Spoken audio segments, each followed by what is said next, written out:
All right, today we're diving into a really beautiful story. It's got this powerful message about learning and finding that inner peace, and it all happens in a place the characters call the Little Garden of Faith and Light. And right here, this one sentence from the teacher, this is pretty much the heart of the whole story. It's the why behind everything they do. It frames their practice not as some dry academic thing, but as a real path to nourishing your heart and, well, lighting up your life. So, where does all this happen? Well, it turns out the space itself is super important. Let's take a look at the setting they created. Okay, so just picture this for a second. It's late afternoon, the sky is getting all soft and calm, and in this peaceful little garden, a group of girls get together to do something really special. I mean, choosing a setting like that, that's on purpose. It creates this quiet little bubble, away from all the noise of daily life, making it so much easier to just listen, focus, and find a little bit of calm. So, what exactly were they doing in this garden that made it so special? Well, it all came down to a simple but really intentional ritual. Their practice had four really clear steps. First step, they'd gather on clean mats, which is a sign of respect, right? Preparing their space. Then they'd start by saying Bismillah, which is all about setting a clear intention. The main event, of course, was reading the Quran. And to wrap it all up, they'd make dua, or a personal prayer. It's this really thoughtful, complete cycle. And here's a really key thing. This wasn't some solo journey. No way. A huge part of the power of this experience was that they did it together. They created this small but really powerful little community where everyone felt like they totally belonged. So let's meet the crew. At the heart of our story, we've got these four friends, Amina, Sarah, Lila, and little Noor. They were the core of this learning circle, and each of them brought something special to the group.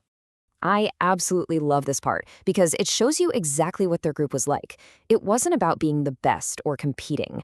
When Amina got stuck, Sarah just helped her out, no judgment at all. And when little Noor did well with her reading, everyone, and I mean everyone, clapped and had these big happy smiles. It's just such a perfect picture of a genuinely positive, supportive place to learn. Okay, so what was the secret sauce? What was the philosophy that let this amazing supportive vibe even happen? This is the big one, and it's a lesson that's powerful way beyond just the garden. Think about this for a second. The story says they sometimes made mistakes because, who doesn't when they're learning, but they never felt sad or discouraged. They actually felt safe enough to be imperfect. And that right there is the real key to growing. And this is why this one quote from their teacher, Auntie Miriam, changes everything. Allah loves every effort you make. It completely shifts the goalposts, right? It's not about a perfect performance anymore. It's about the sincerity of just trying your best. It's basically the core of what we call a growth mindset today. Knowing the journey, the effort, is what truly matters. The reward becomes the trying itself. So, what was the end result of all this? What was the lasting impact of their time together? With all the prayer, the learning, and that amazing support? Let's find out. Now, we saw that their practice ended with something called dua. And just so we're all on the same page, dua is a really personal prayer. It's not like reading from a script. It's more like a direct, heartfelt chat with God, just speaking from the heart. So what were they asking for? A new bike? Good grades? Nope. It was all about inner qualities. They asked for things like more faith, for guidance in their lives, and for helping kind and good people every single day. Their whole focus was on character, on spiritual growth, just quietly asking to become better versions of themselves. And here's the beautiful payoff.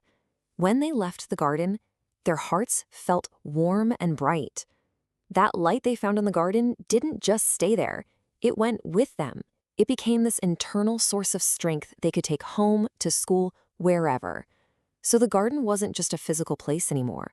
It became a feeling, a state of mind they could tap into anytime, anywhere.